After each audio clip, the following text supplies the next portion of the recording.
Then I run up. I run up to Cedar Avenue, like, and then I go into the back. Go up Hollywood Crossing. I go down Ocean. I run around. I have a 3 mile, 5 mile, and 7 mile run. The 3 mile run is easy, like 3.5. It's like 3.5. Yeah, I can't fight it. Yeah. Get your routes. Yeah. Just Yeah, whatever. Oh, we don't even have a screen? I don't call it running. I call it plotting. I plot along. What's with the screen? What's that? Is it? What are you worried about? Fine. That's, you know what? That's with, that's coming with the new, hell yeah. I'm getting this. Not even on clock. Back to business. Yeah, what's the shop? Yeah. Let me see. Not even on clock. You know what? I wish you much luck. You need to turn it down. You need to turn it on and on. Yeah, I'm looking for the switch. In the way. Good idea.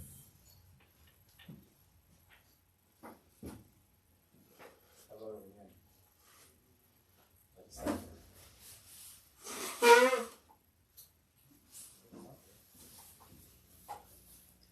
Here we go.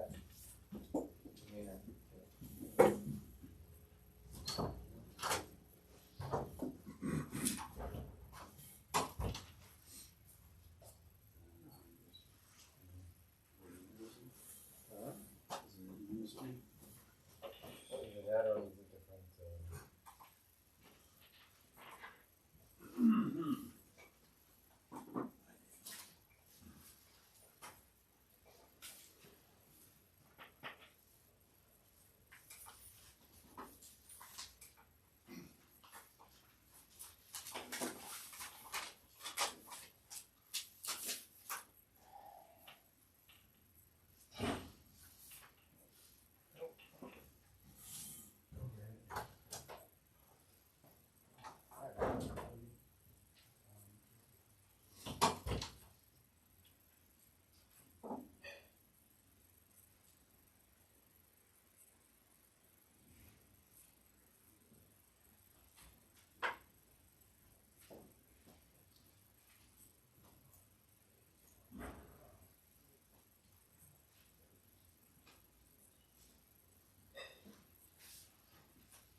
We'll move back.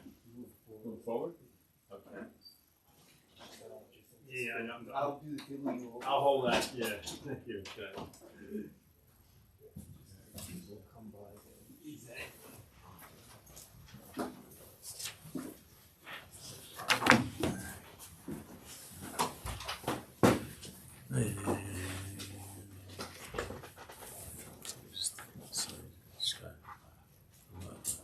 We'll get to it. I hope so.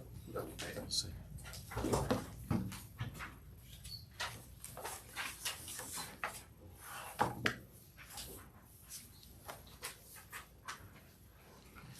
Just the page out of the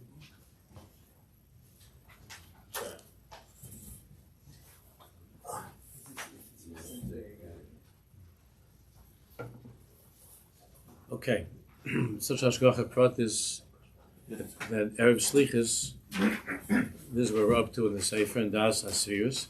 The page that you got, I hope we'll be able to begin tonight and to finish it next week in Mitzvah Hashem. But this is hashgacha pratis. We just began, after a long Hagdama in the Sefer, we began to learn, to enter into the world of Kesser. Of Kesser, of Ayin, of Ein Sof, Amunah, Tanug, Oinigin, Avodas Hashem, and so on. And this Tkufa now that we're going to begin, I mean, of course, the Sfadim already have been saying Slichus from Rosh Chodesh, and the Ashkenazim are going to begin Mitzvah Hashem on Tzei Shabbos. And then throughout this time of the year, the Ikar Avodah that we're going to be in is the Shleishis Midas. So 13 meters. All the piyutim, all the yaitzis and the piyutim and the 700 pages of the Machzor, all of that is beautiful. It's all embellishments, and it's all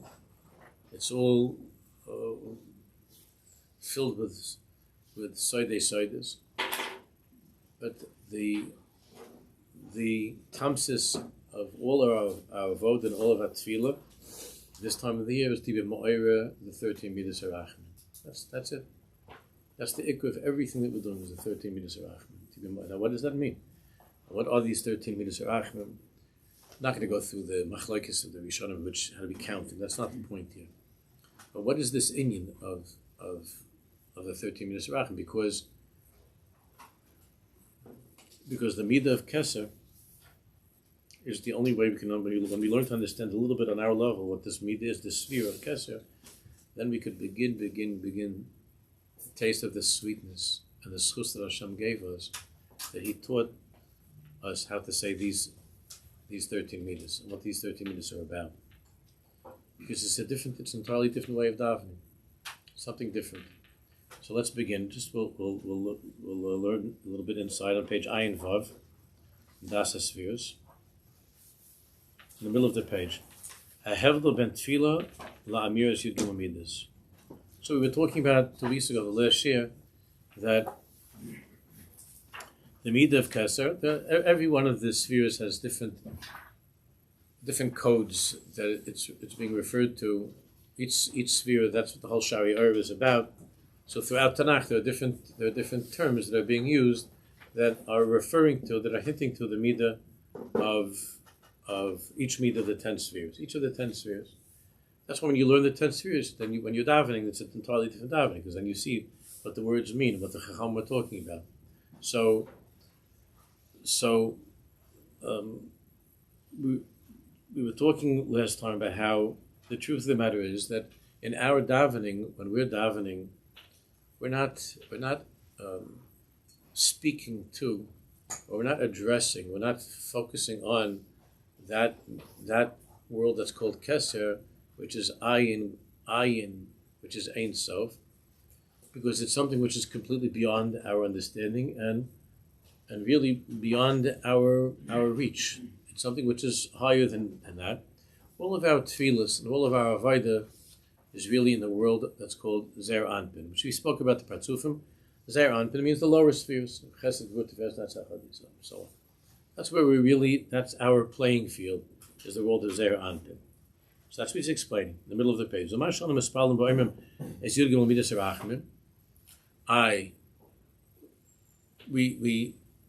say the Yud Gimel Midas Harachim, and the whole tachlis at this time of the year is to come to Neila, where the whole davening is Hashem Karachim Mechanim. The whole davening is the Yud Gimel Midas Harachim. So we do have as part of our davening the Yud Gimel Midas Harachim shahashpa samhi midas hakeser. And the hashpa of the influence, the energy of the Yud Gimel Midas Harachim is from the midah of Keser. It's from the midah of Keser. See, let me just remind you, and HaKadosh Baruch Hu is revealed to us in this world primarily it's made known to us and is revealed to us and interacts with us primarily through what's called Zer Anpin, which means the lower spheres. And that's Hanhoga, how HaKadosh Baruch Hu generally runs the world. And the Ramchal calls it Hanhogas HaMishpat. Mishpat means you're a good boy, it'll be good. You're a bad boy, it's not good. Midah keneged midah. Hanhogas HaMishpat. In other words, halacha, Hanhogas HaMishpat. Hashem Yisborach runs the world in such a way. And in that world of Zer Anpin, which means in Hebrew means panim ketanos, in that smaller, on that lower level of reality, we experience ourselves as being nivraim, as being something that's separate from Hashem. We feel our own existence, and we're separate. We feel and we sense that we're separate from HaKadosh Baruch Hu. And that's the world that HaKadosh Baruch Hu. That's the world that HaKadosh Baruch Hu gave us, and therefore in our davening, as nivraim, as created beings with free choice, we turn our tefillas to this midah of Zer Anpin, to Hashem's revelation on the lower level of that's called Zer Anpin, and that's according to our musagim that we can understand of how to speak to Hashem. That's how we address Hashem. That's the usual mahalach of our davening. But then you have the Yud Gimel Tzarachmim, and that's what he's asking now. Now,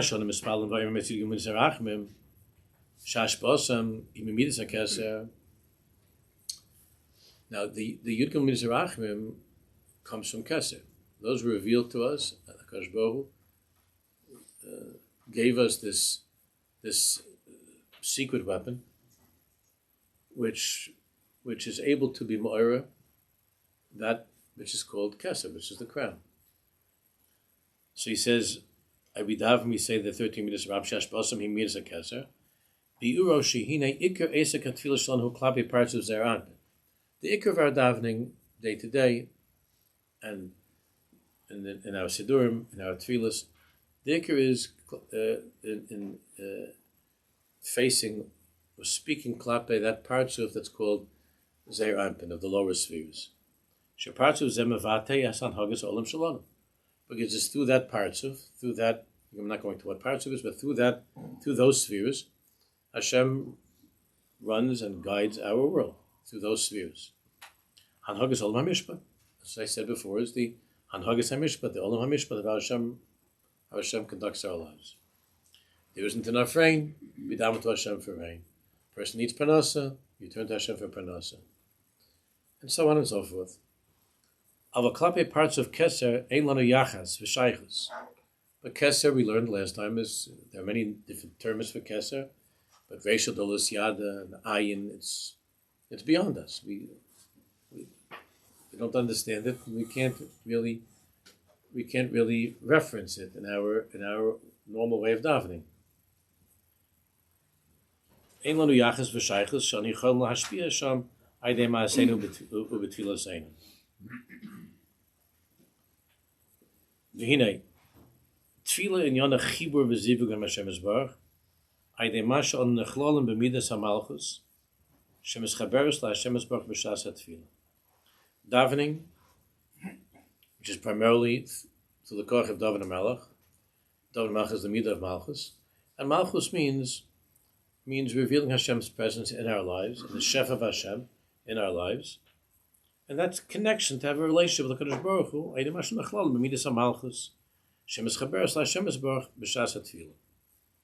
That's how we connect to Hashem when we're davening, through the midah of Malchus. And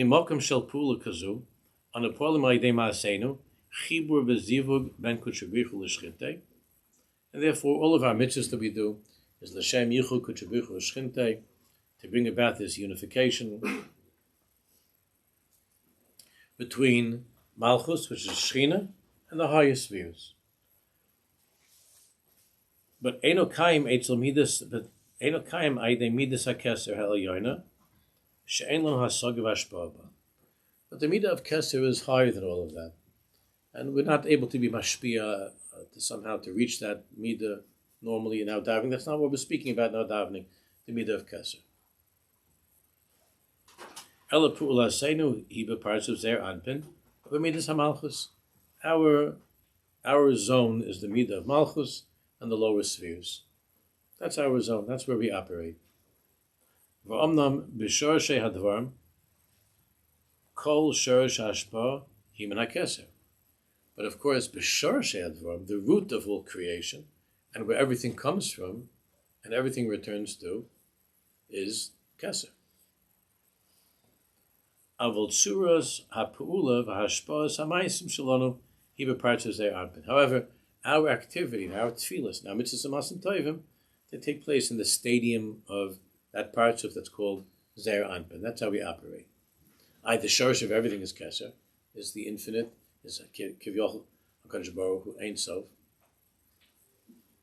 But that's not our davening and our mitzvahs amasim tovim, our malchus, Zer Anpin. That's our world. I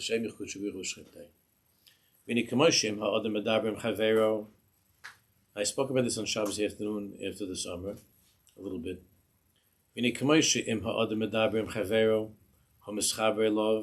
Lo beguf shelo ela b'neshama shenisas b'chaver. When Reuven's talking to Shimon, you don't have the guf of Reuven talking to the guf of Shimon. The guf is a lavush, is a garment. The neshama of Reuven is talking to the neshama of Shimon.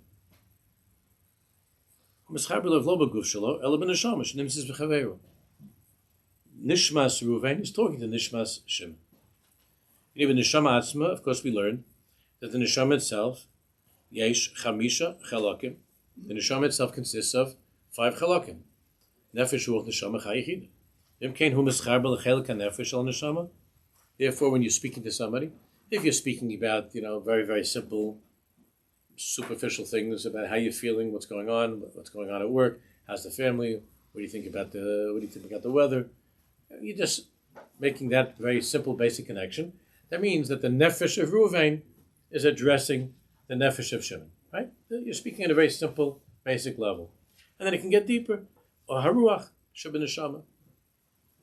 If you're speaking about inyonei ruach, or emotions and so on, so then it could be that there's a dveikus, there's a connection between the neshama, between the ruach sheben neshama of Reuven and the ruach sheben nishmas Shimon. Now we're communicating. We're not just talking about the ball game or work. We're talking about something deeper. So then there's now this connection between the ruach of nishmas Reuven and the ruach of nishmas Shimon. And then, of course, if you're talking about something in pnimis mamish, then it's nishmas. The neshama Shimon neshama is talking to the neshama Shimon neshama. Aval ein efsharos l'schaber b'chelak achai v'yichida. But if Reuven says to Shimon, today I would like to speak to your yichida Shimon nefesh, then Shimon will tell you, that's nice, but I got to tell you something. I never met that part of myself either. I don't know what you're talking about. But we could talk about a piece of the Zohar Kodesh. I can tell you about how much I miss my mother, and it touches the deepest essence of the core of my being. How much I miss her. She passed away, and I miss her with the core of my being. I can talk to you about on neshama Shimon neshama.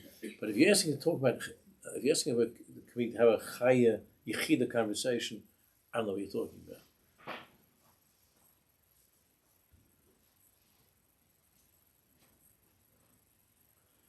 I actually had such a conversation with somebody, Rav Schwartz, the Bill of Mishkan Avenue, when he was here many years ago.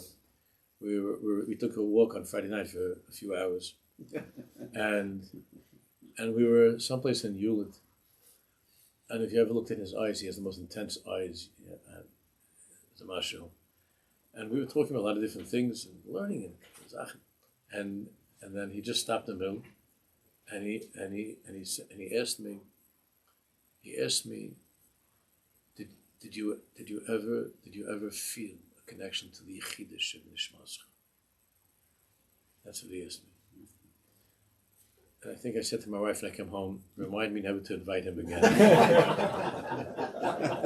In a joking way, I was so overwrought from this whole spazier. Friday night you take a walk, it's nice, This was like, besides with all the we were talking about, but he said the Yechidah Sheben Nefesh, and you could see by the way that he was. I felt that he had such an Indian that he was coming into contact with.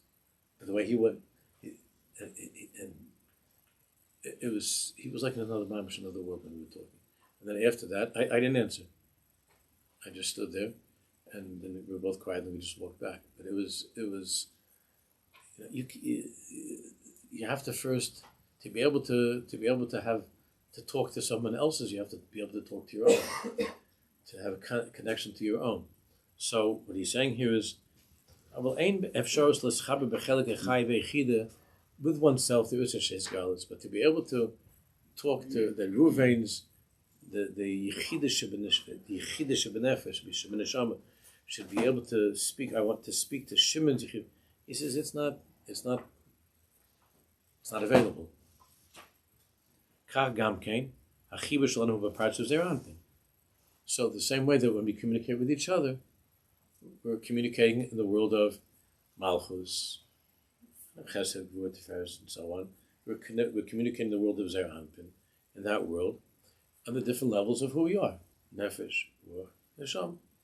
And in each part, the nefesh is chesed, and so on. But that's our way of communicating with each other, because we're living in a world of bechira choshes. We're living in a world of free choice of good and evil, and we're housed inside of these bodies, and that's our world. That's the world that we work in. We're not working in that world of chai yechida. Aval ein efshos teschaber bechelik hachai beyechida. So kach gam kein achiba shalanu parts of zer anpin shu bechinas haruach v'lo parts of keser shu bechinas yechida. Keser is the bechin of yechida. Keser is the world of yechida, and we don't know how to communicate with that, not with each other, and not with Kivyachol HaKadosh Baruch Hu. So still the question is: so what about the Shlosh Midas? The Shlosh Midas is Keser. So what about the Shlosh Midas? So this next piece, this next part, we've learned many times over the years. We've spoken about this. The most famous incident in our history where there was his galus, a revelation of Keser, when for a brief period of time everything was suspended, and there was like a crack in the veneer of all created worlds, and that light of Keser sort of blasted into the world, and that was by Kriyas Yamsuf. So Kriyas Yamsuf Shomer Kosh Baruch Hu Moshe Matitzak Elai Daber Bnei Yisrael V'Yisrael. And that's why Hashem said to Moshe Rabbeinu, "Why are you screaming? What are you talking? What do you mean? Why are we screaming? Why are we talking? We're in big trouble. And what does a Jew do when you're in trouble? You daven. The Egyptians are over there, the ocean's over here. According to the Chazal, there are animals. What else are we supposed to do? We're supposed to daven now. We're turning to Hashem, and Hashem says to Moshe Rabbeinu, "Ma titzak elai. What are you talking to me?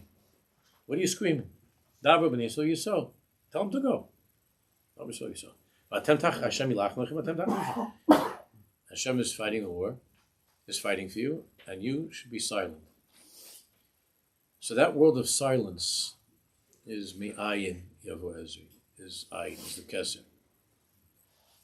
V'nema b'zayin, the Zohar says b'ferish, page ayin zayin, shakadosh baruch hu omer l'Moshe, ba'atika talya milsa. Atika, the ancient one, it means keser. Atika, arachanpin, these are words that are the Zohar Kodesh that mean the midah of Ein Sof, of keser, Yechida, Chai Yechida.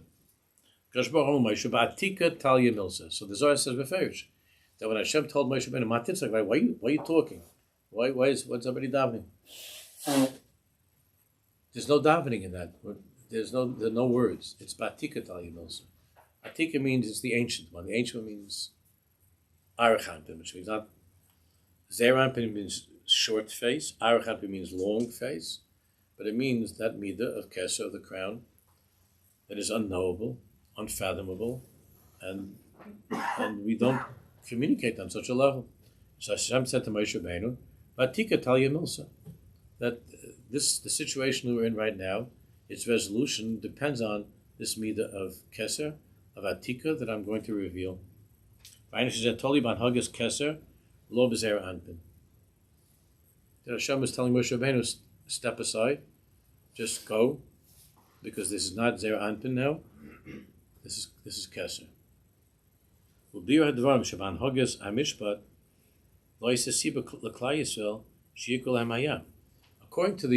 to the rules of Zeir Anpin, we were unworthy of being saved, and that's why Chazal tell us that there were malachim that had taina, Yamsuf. The taina was halolu oiv devad halolu oiv devad. What? Why are the Egyptians being drowned and the Jews being saved? They also did all kinds of avayos. So what makes them worthy? Halol of David Zor, Kevin Halol of David Zor, Halol of David Zor. Avaban Hogas HaKeser, however, when Keser is revealed, when we come to that Hizgalus of Keser Yitn Locha, when there's a Hizgalus of Keser, then it's Hatoiv Umetiv L'Roim B'Latoiv. The whole month of Elul, there's Anhog of Keser. And that's why these are called Yemei Ratzon.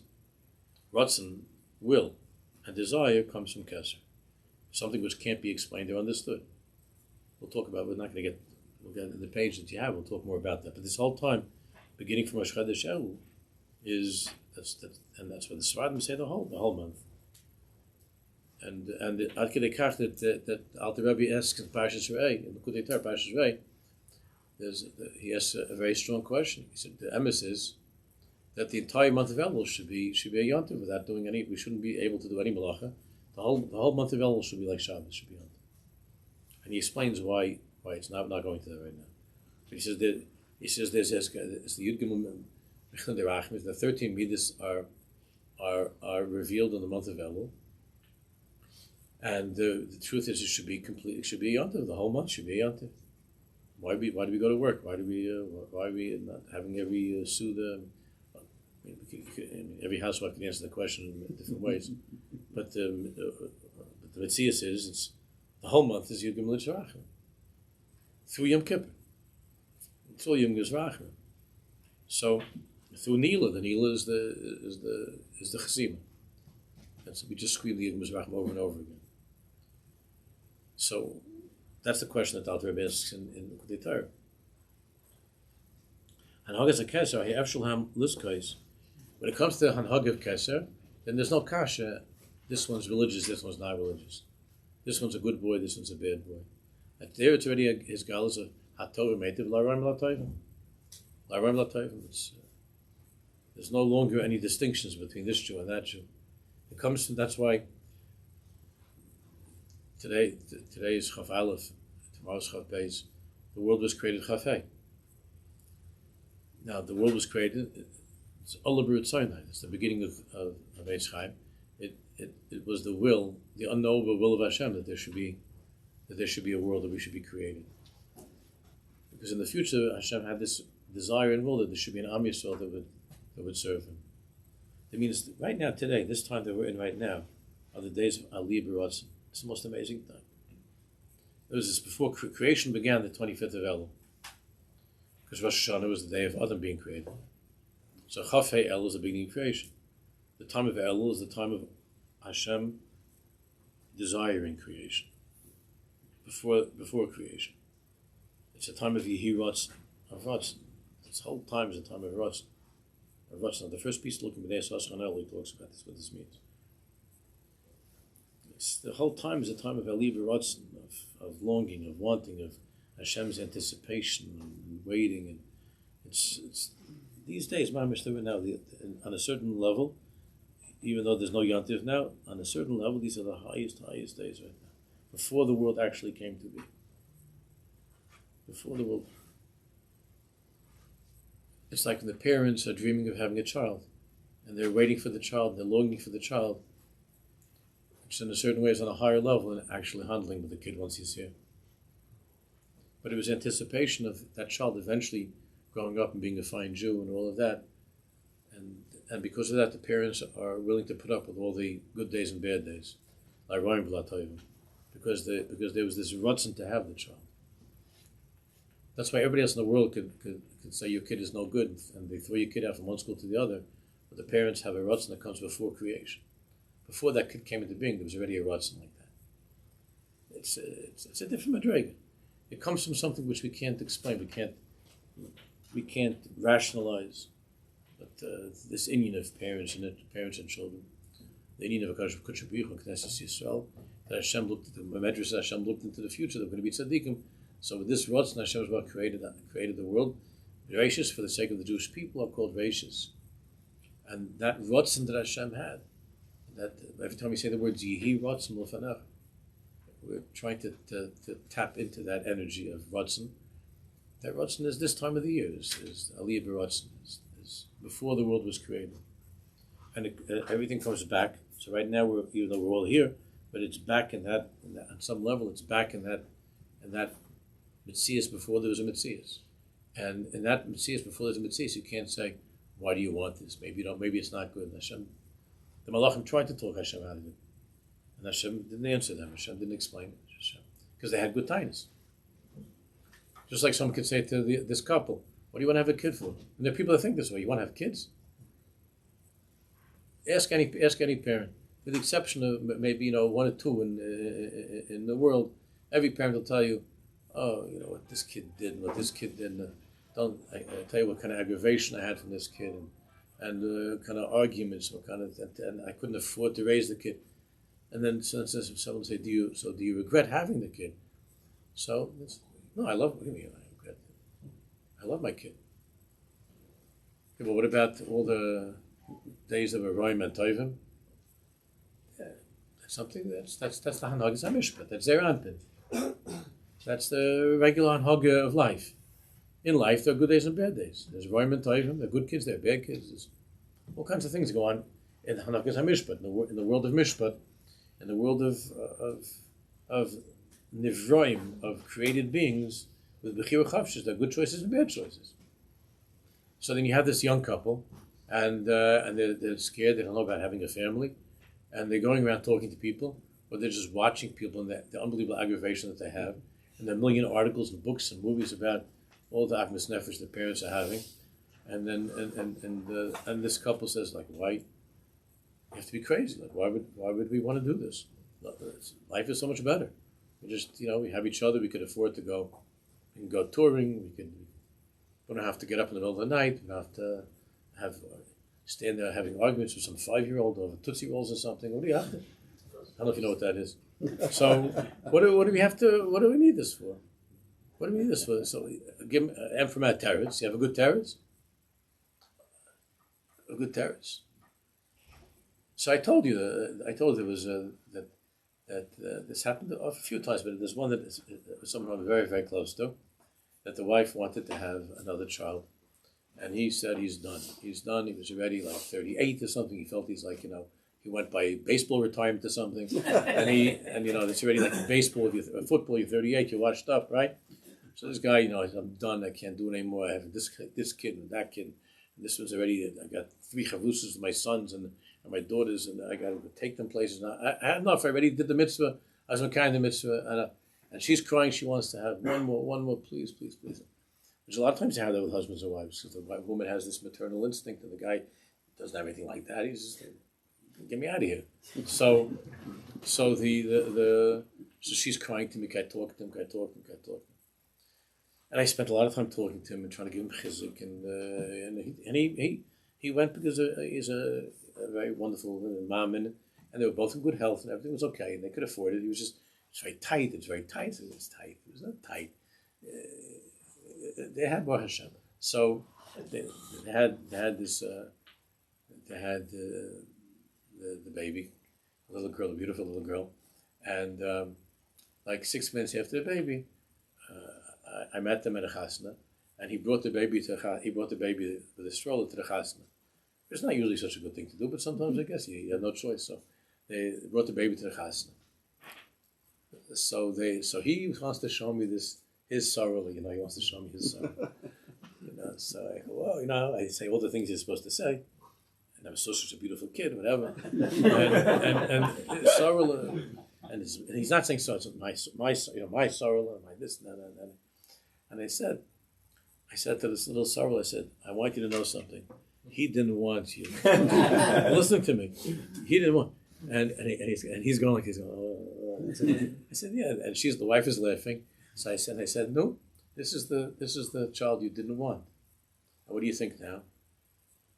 She said, I don't think I would be able to live without her. So it's not b'derech seichel. Because seichel, he's right. He had good kindness up your seichel. They already had a bunch of kids. They already were not 25, and it was b'derech. And there are times that such a couple would say, okay, they both agree, pi halacha, they get whatever it is, they speak to the Rav, and okay. But they both still had mayonis of ahava to bring to the world, and another neshama to the world, and she's already now a young lady this month. She's already a young woman, and a very wonderful, fine young lady. And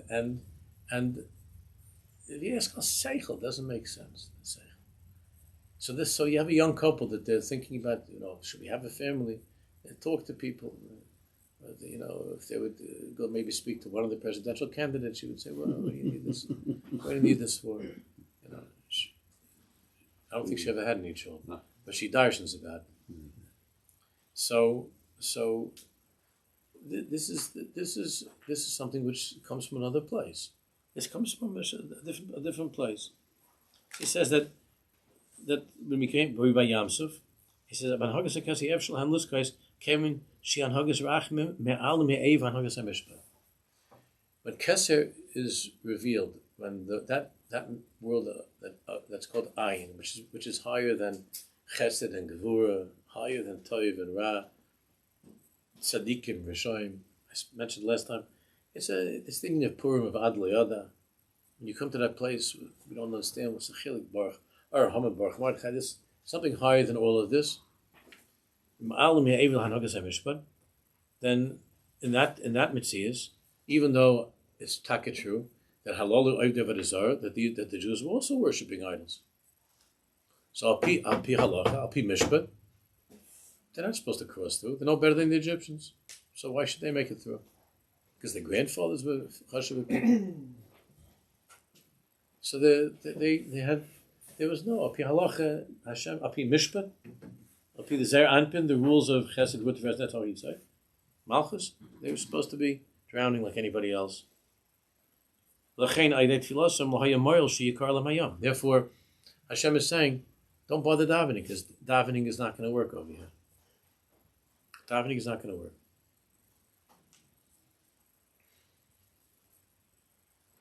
It's a very, very, very hard thing. Davening is a very hard thing.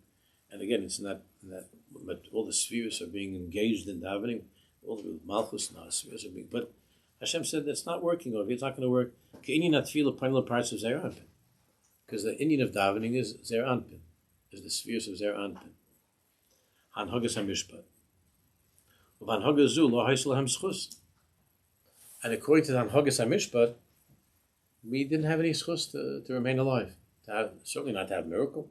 We didn't have such a schus.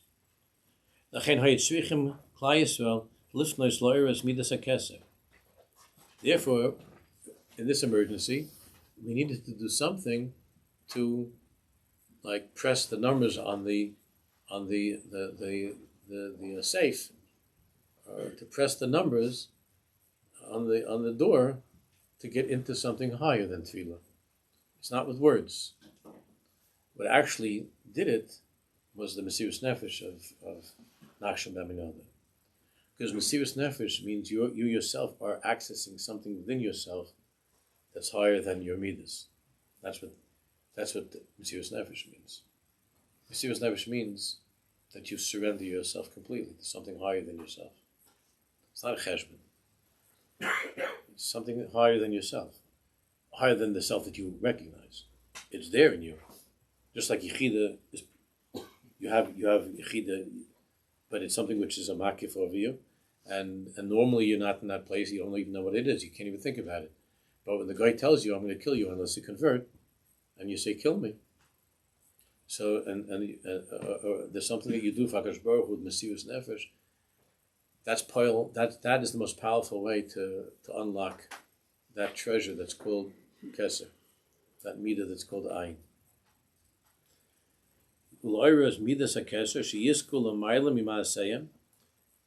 And that takes a Jew to a madrega l'mal b'maaseh. We spoke about this during the beginning of the war. We were learning something from Rav Sasson on the Indian of Mesirus Nefesh, and what does it mean, the soldiers and so on.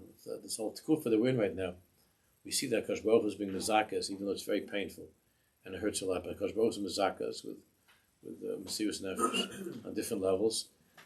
Some Jews that they're mamish dying, they're getting killed. Others that are being moistened efforts to do certain things that are heroic. The stories that are coming out from what went on during those days at the beginning. I mean, the stories of Mesirus Nefesh for one Jew, for another Jew, and Bechlal, the whole year has been. I know that they're going to already make all the things for October 7th. It's going to be with the crying and the because there's a lot to cry because there are people that are gone. So there's of course what to cry about. But on the other hand, it's been an unbelievable time of Mesirus Nefesh, of Kiddush Hashem, and of Havas Yisrael. And there's never been in who knows how many years such a madrega of Mesirus Nefesh of Kiddush Hashem that's preparing us for Mashiach. There's all Hachanis Mashiach is okay. What we're going through now, to come to the Madrega of Mashiach. Mashiach is, like we spoke about, Shalosh is Gavov, and Yisrael Go is higher than this world. And we spoke about the meaning of Ma'od, of Adam being Ma'od. The Mashiach is Ma'od. And Ma'od means something which is beyond this world, higher than this world. It'll be a regular human being, but it'll be a human being that eats and sleeps and so on, but it's something which is Madrega, Yichida, in creation. It's something that's from beyond. And the world is getting ready for it, and in order for our world to be cleaned and to toivel and to get ready for Mashiach, there needs to be Kiddush Hashem, there needs to be Mesiras Nefesh, Kiddush Hashem, and that's what's been going on. Mesiras Nefesh, Kiddush Hashem. So even though there's sadness because of all that happened, but there's also unbelievable. It's unbelievable as godless, and we're beginning to see already some of the effects of the Kiddush Hashem. There's going to be more. We're going to be seeing more amazing things in good ways that are coming up. But this is Hashem gave us a little bit of a taste last week with what happened with the Rishonim in Lebanon. But it's which my wife was saying when that happened.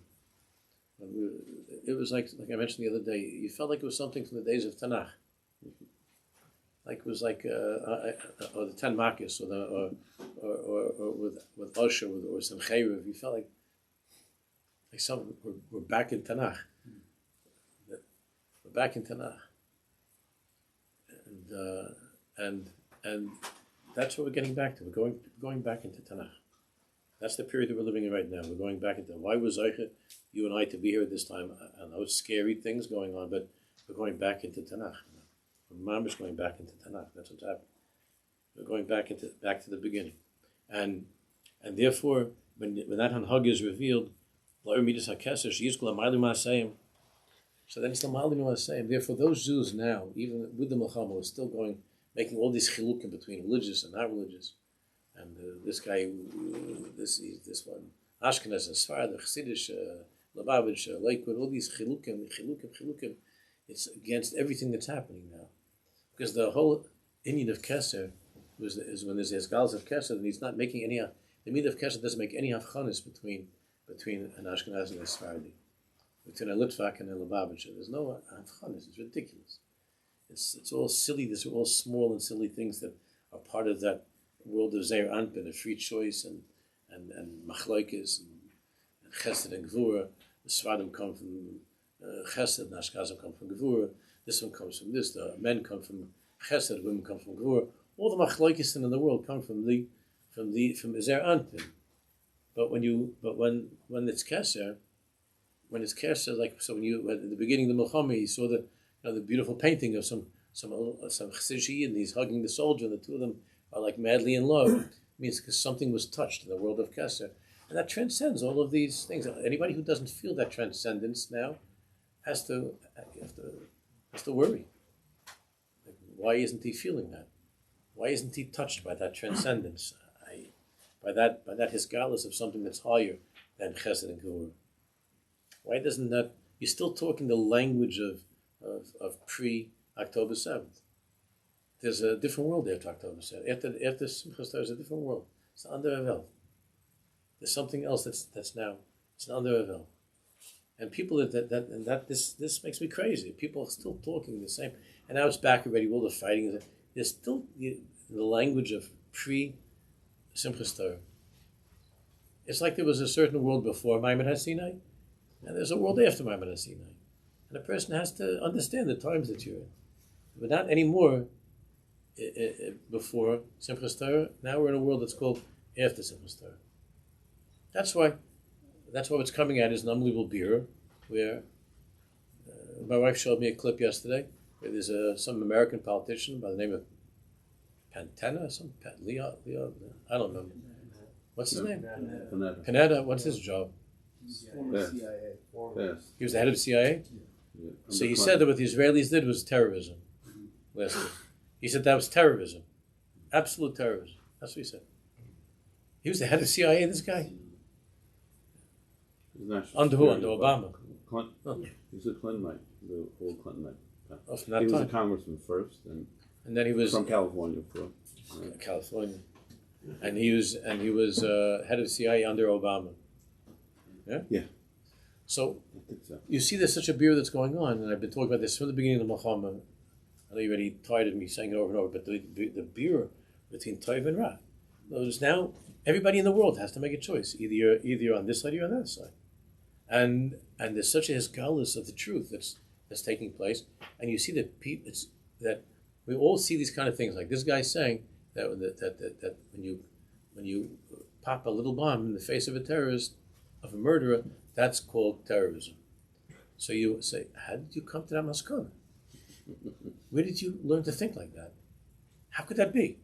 And we hear a million things every week. We hear a million things like this, and we're all just sitting there going, how could that be? How could you think that? How could you say that? How could you compare? How could you compare a terrorist to nice, democratic, peace-loving people? How do you compare the two? The terrorist is that there's something else. There's either you sign up with or Chayshach, as I explained back in Gracious. That time I was talking about the base. Either you belong to the base medrash of Avraham Avinu, or you belong to the base medrash of Bilam Rasha. Register, and let's see who wins. You either belong to the base medrash of Avraham Avinu, or you belong to the base medrash of Bilam Rasha.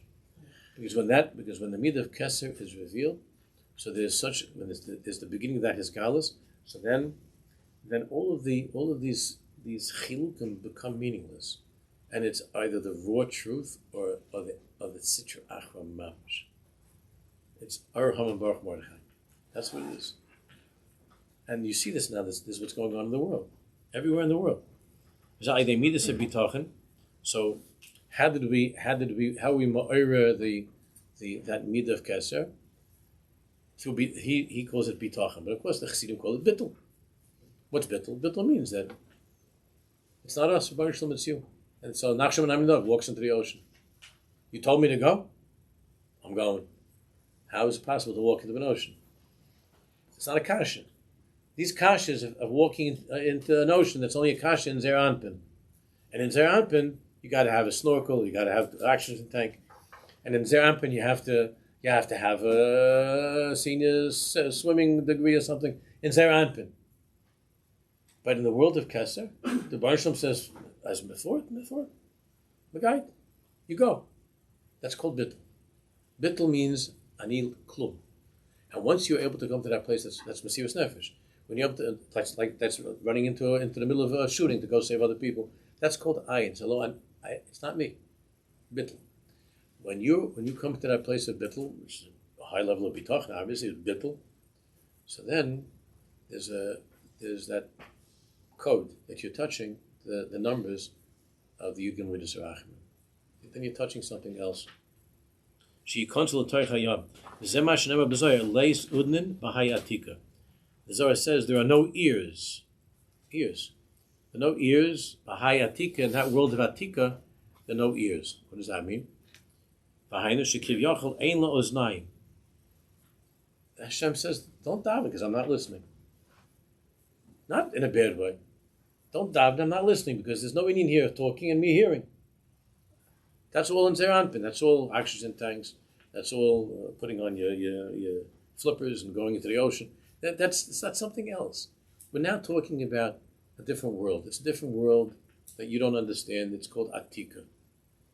It's called Arich Anpin. It's called Ayin. It's called Ein Sof. It's called Keser. It's something different. In that world, Hashem says, I don't have any ears in that world. I don't listen. It's not about listening. He says